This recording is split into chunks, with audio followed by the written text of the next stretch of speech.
Salut, dans cette vidéo, on va parler de création d'articles que l'on veut vendre, soit dans un formulaire, soit dans sa boutique en ligne. Mais l'exemple que je vais prendre, c'est que je suis un club de gymnastique qui veut vendre des maillots. Mais ça pourrait être n'importe quel type d'article pour n'importe quelle entreprise. Donc, ce que je vais faire, c'est que je vais aller dans e-commerce ici en haut, puis je vais venir cliquer sur article. Donc, en appuyant sur article, je vais avoir la liste de tous les articles qui sont dans mon compte. Là, je suis dans mon compte démo, donc j'ai un exemple ici. J'appuie sur cet exemple-là. Et là, je vais aller créer l'article. Donc, j'ai besoin d'ajouter un titre. S'il y a un numéro d'SKU, on va venir le mettre ici.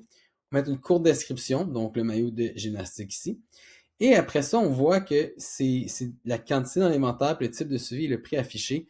On ne peut pas les modifier, c'est parce qu'on a mis des variantes. Donc, s'il n'y avait pas de variante, admettons qu'il y avait juste une seule grandeur, ben on pourrait les modifier ici. Je peux racheter des taxes, code comptable, puis permettre la modification du prix par un administrateur. Et est-ce qu'on veut qu'il soit visible ou non? Donc, est-ce que c'est un article qu'on veut que le client puisse acheter ou on veut vraiment que ce soit juste l'admin qui fasse la gestion à l'interne ou quand la personne vient acheter au comptoir? Donc, j'appuie après, je peux rajouter une description si je veux ici, plus approfondie de l'article. Par la suite, j'ai les photos. Donc, si c'est un article qui a des photos, ça peut être un livre, un e-book, ça peut être un maillot, ça peut être des pantalons, peu importe, vous allez venir mettre vos images ici. Et les variantes. Donc, les variantes sont importantes, surtout pour tout ce qui est vêtements. Donc, vous allez sûrement vendre admettons qu'on vend des maillots, ben, il y a différentes grandeurs. Donc, on a le petit, le moyen, le large ici.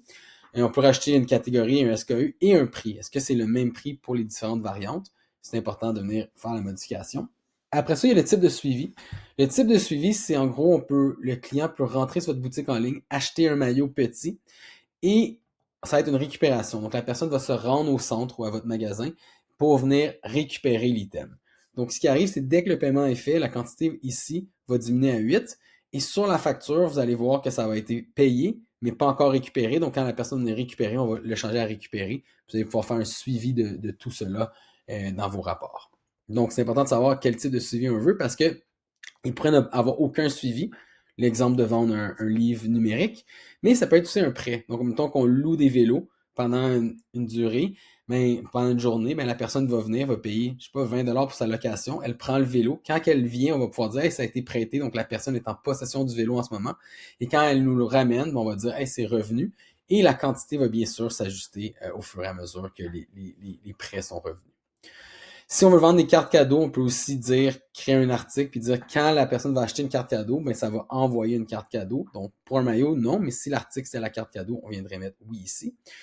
Et si vous vendez, mettons, des cours à la carte privée, un bundle de 6 cours, puis que vous voulez qu'il y ait des coupons pour chacun des cours qui soient automatiquement envoyés au client pour que la personne puisse aller booker elle-même avec ces coupons-là dans le microsite, ben vous allez pouvoir juste l'activer aussi. Fait que c'est pour cette raison aussi. Et on va tomber dans les configurations du microsite. Donc, est-ce qu'on veut pouvoir accepter des coupons, des codes promo dans notre boutique en ligne? Est-ce qu'on veut quel type de paiement on veut? Donc là, encore une fois, c'est mon compte démo, mais on pourrait mettre la carte de crédit si l'on veut. Et c'est quel formulaire que la personne va remplir pour cet article-là. Donc, on a un formulaire d'achat par défaut, mais admettons que vous auriez des formulaires où que vous voulez plus d'informations spécifiques au client lors de l'achat, ben on va choisir quel formulaire. Puis si on veut le modifier, on appuie sur formulaire d'achat ici. On voit que dans mon compte, j'en ai juste un ici. Puis ici, ce que je peux faire, ben je peux dire, hey, ça c'est un contrat finalement. C'est une location, donc je veux que ça génère un contrat. Le formulaire, ben, en ce moment, pour un maillot, j'ai juste besoin du nom, du téléphone, puis la personne paye par carte de crédit, mais peut-être que je voudrais rajouter une signature électronique, je voudrais que la personne téléverse, je sais pas moi, un permis de conduire lors d'une location, ou je veux rajouter d'autres participants, ou de l'acceptation des risques, comme quoi vous allez ramener le vélo en tel état. Donc, chaque item dans la boutique en ligne peut avoir son formulaire d'achat à lui. La communication, c'est vraiment le gabarit de la confirmation du contrat. Fait que ça aussi, on peut aller cliquer dessus pour le modifier. Puis, on va pouvoir aller voir ce formulaire d'achat-là, c'est quoi les articles qu'il utilise, puis il est rendu sur combien de factures.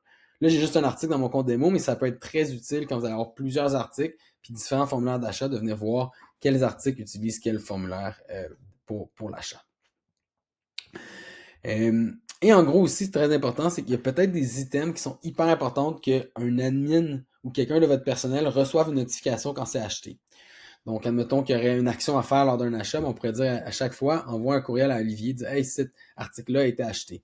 Je ne veux probablement pas toute ma boutique en ligne soit de même parce que je serais inondé de courriels, mais les items qui sont importants, qui ont un suivi rapide, ben, on le recommande d'envoyer une notification à la bonne personne.